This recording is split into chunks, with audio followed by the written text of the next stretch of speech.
Okay, it's been a few days since I picked up that Rolls-Royce Corniche. Haven't touched the thing, been busy doing some stuff, and we're gonna get it out of the trailer, bring it into the warehouse, take a look at it. And of course, I gave the phone to Hippie to record, and he doesn't know how to work an iPhone, and he immediately just turned off the thing and didn't record anything. That's what.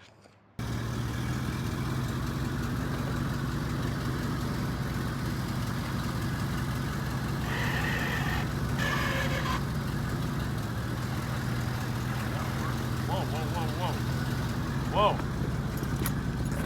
I'm gonna put it in reverse. Fuck. The brake is working. Sort of, kind of. Sort of, kinda.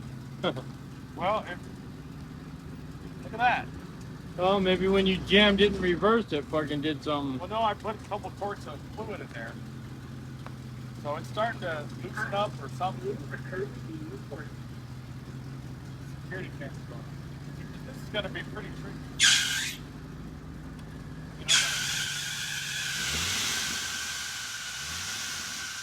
The power steering is jacked.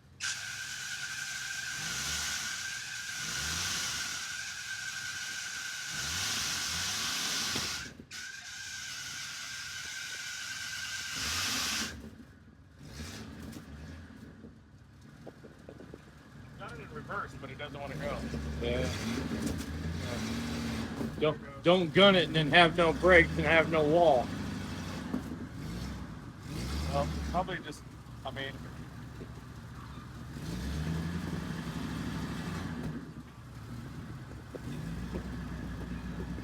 the brake's gonna work. Yeah.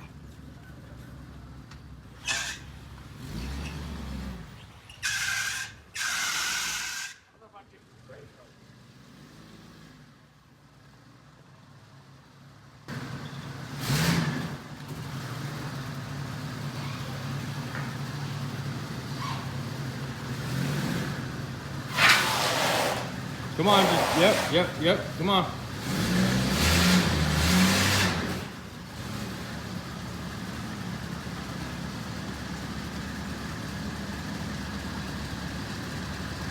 The back end is my far enough in the back. Yeah, we can close the door.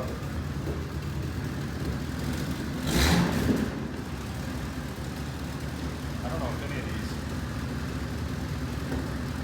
gauges are working. I mean, it says it's cold, but it could be because there's no fluid in it. Well, this switch is backwards. That don't make sense. That, see, now that one's going up. That all the way. See, I haven't tried any of these switches.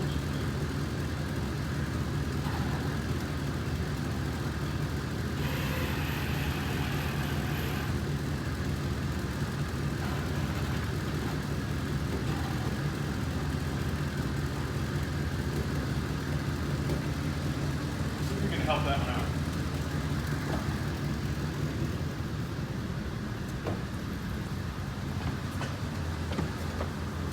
Lift up on it. That's weird if it's not going up all the way. Alright. Yeah, these aren't coming together. I guess for now we'll leave them all down. They're not in the right positions. Like this one is upside down. What are these? Buttons. What does this do? Nothing. This doesn't do anything. I don't think. See if we got a fan or anything. Yeah. Blowing hot, Well, no, it's just blowing. blowing dust. Let me see if I put the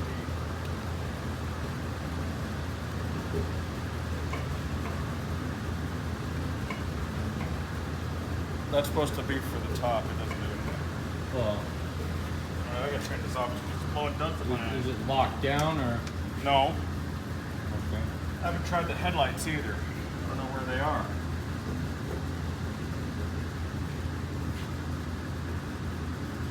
Oh, here.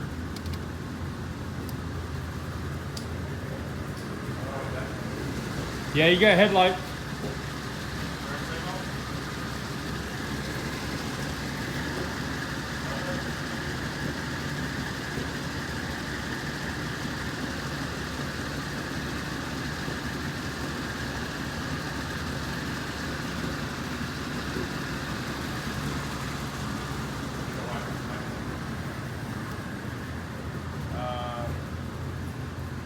The thing is running beautifully. What if this radio works? Okay. Stop with the webs. I don't know if that's off. There should be an antenna somewhere. Nope, that doesn't work. Right here. Yeah. I don't think this radio does anything. No. Push it, see if it comes on, push the volume button. Well, look how great it's purring like a kitten. Right. But I can't get the door open either. Oh, it opened. Back.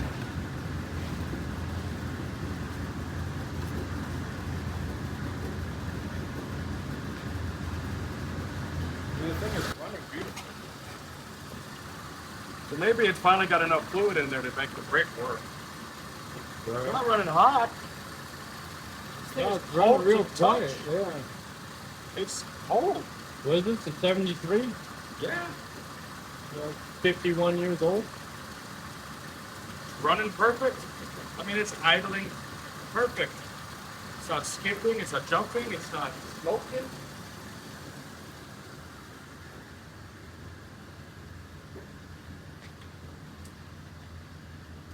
This looks like hell back here. You might disconnect the jumper or. Well, I'll just leave it on there for now.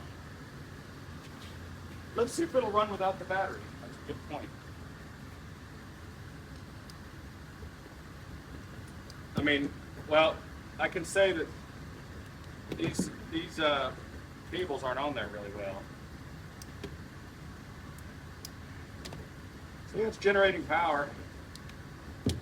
Oh, yeah. I guess the alternator works. Yeah. So it's that connection's not on there very well. It's going to arc out, but it's generating power enough to run. I don't have anything else running. So it dripped that much just now. Yeah. That's not good. Idling, yeah. Oh, it's dripping. It's dripping right now. Yeah. Oh, God damn it. Ow. Yeah, that sphere there is wet. Both of those are wet. This whole thing is. Oh my God! Look at. Oh, let me point the camera at it. Jesus Christ. So this steering knuckle is pretty. This has got some significant crud. On. Wow! Holy crap! Definite fixer up. Oh, this thing has been leaking for a long time. I mean, this thing is just. You got buildup on it. Oh, dude. Bad. Like, but I'm not seeing like rust. What in the hell? What the hell? You should see this. Somebody tried to weld these holes on this muffler. And it was clearly the first time they've ever welded. Huh. I mean, what? The what? Excess weld. What? The, oh my God. Definitely a project car. So there, look at that. Is that just a fuel filter or a cinder? Okay. All right. I mean, but the thing, it just needed maintenance. Oh, look at this. Good Lord. That is just. I gotta figure out where it's just puking from up there. I'm gonna go close up the trailer. All right. I mean, but these, Gary Mavers, I need your help. Please come to Vegas. We need your help, buddy. These bushings actually, I mean, they're not good, but they're not metal on metal. Um, you know, that brake disc doesn't look totally thrashed.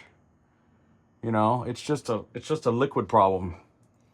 Keeping the liquid in is the problem. Oh, look at this. You can see it just coming right out. You can see we're just coming right out of there. Yeah. Need this knuckle here. All right, I've seen enough. I've seen enough.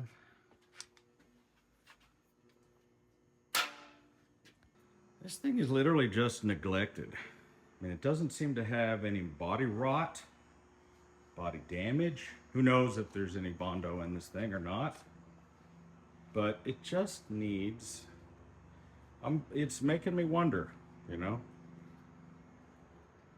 Do I fix it up and keep it, or do I, you know, give it to somebody else to restore? I'm not in love with this in color in here. And it would be very costly to change the color. To have all this and done again. Unless I found, I don't think, yeah, you can't use any, like you could use some things out of maybe a shadow, but I don't think so. I think it's all has to be done from scratch. And I can imagine this would be pretty expensive to do. What I've always wanted is a red Corniche with a white interior, just like in the old Rat music video. Remember Rat? Like, there must have been something that went here. This engine's only a few years newer than mine in the 67. But it's sitting proud. It's not sitting on the ground. You know, these wheels could be redone. These tires don't look bad. They seem to be clean. Bows. These rims could be, you know, I think the chrome on them, see how the chrome is a little tired? I went to go zoom, it would not let me, there we go, that's what I was looking for. See how the chrome is dechroming? So I think what I would do is have these wheels removed, blasted, and then powder coated or polished. They're supposed to be chrome, but I could powder coat them silver or another color.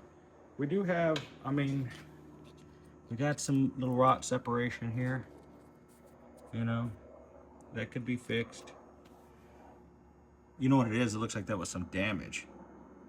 That's not rot, that's damage. Something hit here. That could be massaged. This thing's rough. But all of the seal has to be done. And it's just dirty, mostly. But you know what? The sumbitch runs. Crank fired up instantly, purred like a kitten. It just makes noise because you saw the exhaust. It's terrible. This is a proper Corniche from Crew. This could be fantastic, right? This could be fantastic. That's the thing about me. I'm an optimist sometimes. Sometimes I'm bitchy, but sometimes I'm an optimist. I've always dreamed of having a convertible Corniche, but can I afford to keep it? I already have so many cars. You know, I have a lot of cars. People who know me know that I have a lot of cars. And how many do you have? You know, I have over 20 now or more. I don't even know how many I have. I'd have to sit down and think about it. And with a convertible, you've got to keep it inside. All right, so first task is going to be just cleaning it. We're not going to use any chemical products, just soap and water.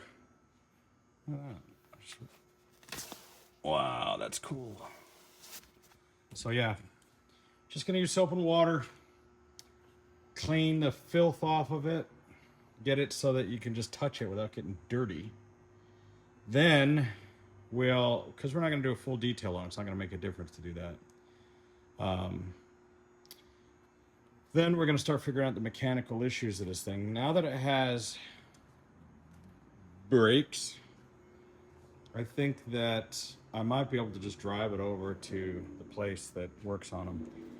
What needs to happen is it needs to have a thorough cleaning, and we're trying to figure out the best way to do that. It would make such a mess to do it under here. Hippie would be so mad at me if we went under there and made a mess of this. Look at the mess it's already made. I can imagine my trailer is already dirty. But we could take the pressure washer down here and just make a mess. And I don't know how we would clean it out, though. You know, that's the thing. It's like it needs to be cleaned. And we need to get the crud off of it. There's just not an easy way to do that. I mean, I filled this thing up, and it's bone dry almost. So that stuff cost like 30 bucks at court. This R363. And what it is it's a type of .3.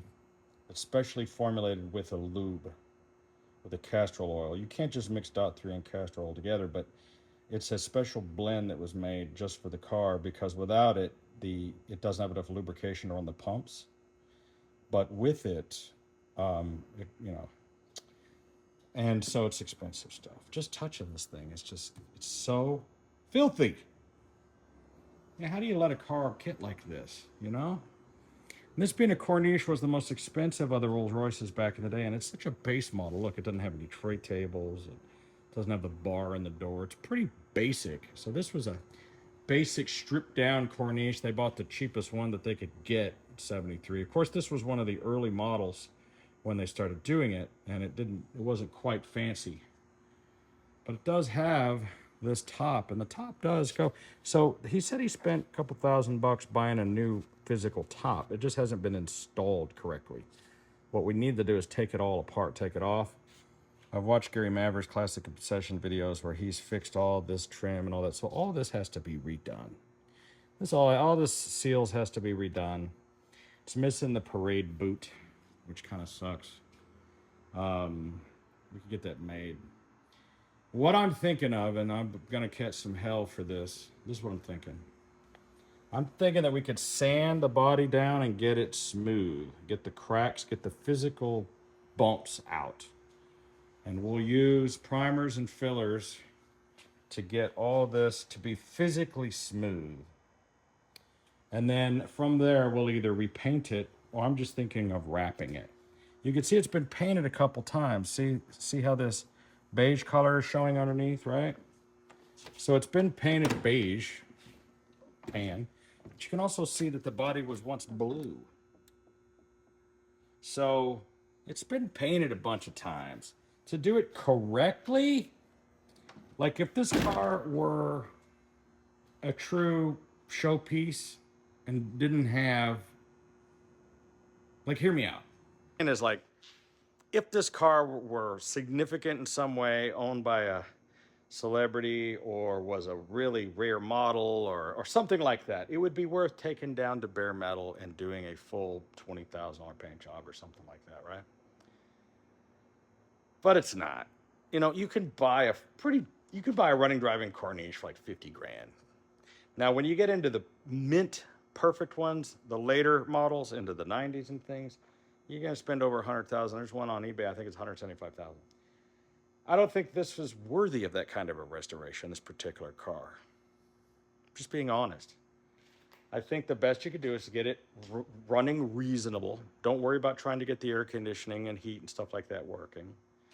The windows go up and down, but it's inconsequential. You just need to be able to take it out as it is, reliably, without it overheating, with the working brakes and all the lights, decent enough interior that you can just go out on a Sunday drive or go cruise down the strip. You want to be able to lock it up. Like, it'd be nice if the top worked and the windows work and you could lock up the car. But honestly, if you valet the car, it'd be fine. I'm here in Las Vegas, right? Let's say you want to go out to dinner. It's a summer night, beautiful night. You pile in your friends in the Corniche convertible. You go down to Caesars, and then you valet it, and then you go to dinner, and then the thing will just parks there, and nobody's gonna jack with it. Nobody's gonna mess with it, right? And that's what this car's for, right? Or you go down, you have lunch, you leave it outside. It's fine. You just need to work. You need to work to do that. So I'm thinking just wrapping the car. Get the body line smooth so that the vinyl will stick to it all right. Because for probably $3-4 grand, you could do a decent wrap on the car and put a nice color on it. And then get all the chrome bits and stuff polished and get them reasonable looking. Maybe do the wheels. How about I was thinking like, imagine how cool. I always like the Countach look where they would put white wheels, right? What if I did the wheels in white? Or just had them powder coated silver or maybe polished. But we're fixing these wheels. The wheels got to be fixed. So how much money do I want to spend on this car? 10,000, 20,000, 50,000? It's not how I roll. That's how that's the whole point of this channel is that, I built this time machine myself. I built this Night Rider myself. The Lamborghini Countach replica got like 20 grand in that thing. The Ferrari Testarossa replica, 15 grand in that thing. So we're not spending a crazy amount of money on this stuff. See, this thing, we haven't put a lot of money into it. I mean, look, it's a fake Countach. I mean, I'm not a gazillionaire. I can't afford a real one.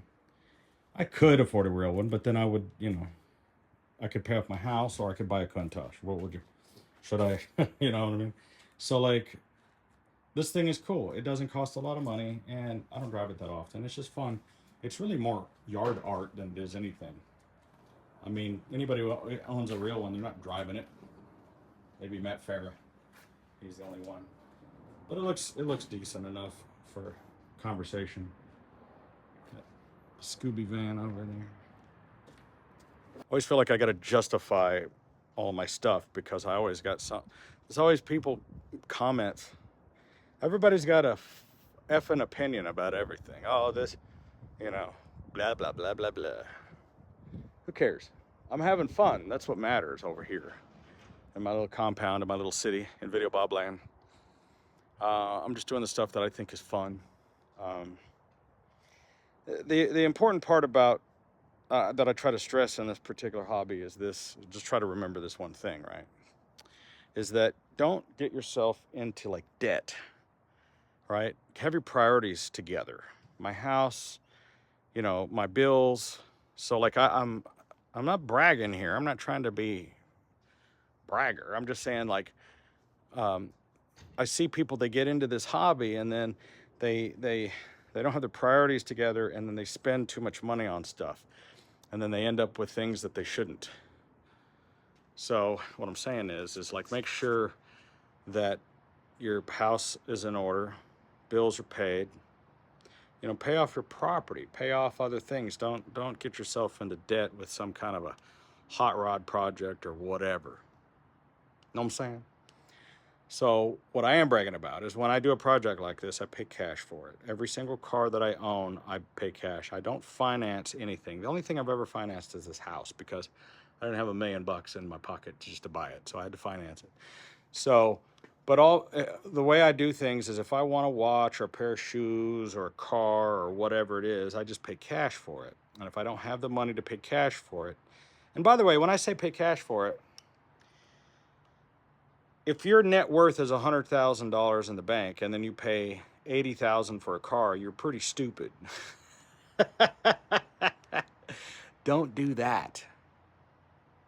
Who am I to judge, right? But I'm just saying, you got people out there who are driving a car that is worth as much as their house, and they have no money in the bank. So I didn't pay a lot for this Corniche. I don't want to reveal what I paid for it right now. Because, hey, listen, you don't need to know all my business. Just take for granted that I got it for a great deal. It's probably more than you think and probably less than you think. I'll let you guys figure it out. And maybe one day I'll reveal it. But, people have a hard time. Like, if I decide to sell the car, people are like, well, I know what you paid for it. I'm only going to pay you this. Its value versus what I've got into it is two different things.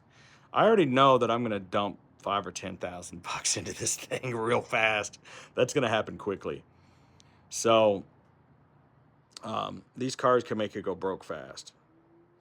Now with my Phantom, it's a little bit different thing. People go on there, oh, what a money pit, but you know what? The price to admission to that thing, the thing about a Rolls-Royce when you have a good one is you'll notice that every single thing in the world is compared to the Rolls-Royce. People go, this is the Rolls-Royce. I just saw a commercial. It was Gordon Ramsay's selling frying pans. He goes, this is the Rolls-Royce of frying pans. Everything's compared to the Rolls-Royce because it is the best of the best. It's the best car in the world. It got that reputation over 100 years ago. And it's just the best of the best. You know, when they build the car, they're like, okay, we're going to find the finest wood, the finest leather, the finest craftspeople, you know, and of course, there's other things that are just as good or better now. But at the time, you have to understand, once you get that reputation, it's hard to shake it. And not for nothing, but that car is 50 plus years old. I tapped the key and it started right up and purred like a kitten.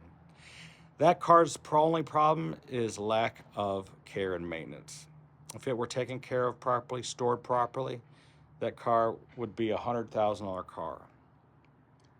And I bought it for a small fraction of that, simply because they didn't take care of it.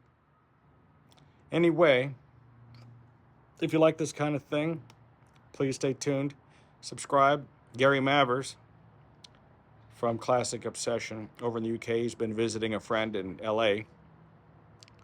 Brother, if you get a hold of me, or if you see this video, reach out to me via Facebook or Twitter or Instagram or right here on the channel. Somehow get me an email or a contact info if you want. And I would love to host you here if you ever come to Las Vegas. I'd love to meet you, show you the cars, and hell, maybe I'll get you to help me with this car for your channel, just like you did that Mercedes.